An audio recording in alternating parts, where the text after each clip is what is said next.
In this video of 1 to step, I'm going to be showing you how to log into your credit card account of Chase.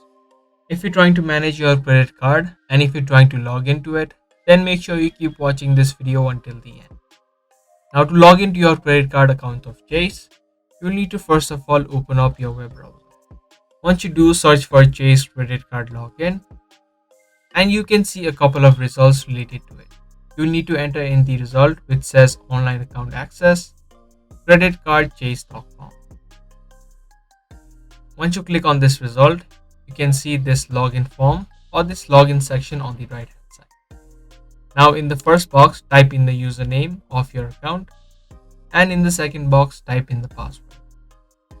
If you have forgotten the details of your account such as your username and your password, you can click on this link which says forgot username/password.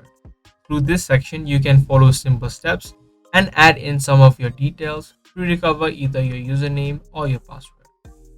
And lastly, if you want this device to remember you, the next time you open up, you can check this box. This way you don't need to log in each time, but you'll need to avoid this step if you're not using your personal device, as other people can easily access your account. Once you type in these information, click on sign in and you'll be successfully signed in to your credit card account of Chase. If this video was helpful to you, do let us know by giving this video a thumbs up. If you are interested in more daily videos, make sure to hit that notification bell so you get notified for more videos that we upload. I'm going to see you guys in the next video. Thanks for watching.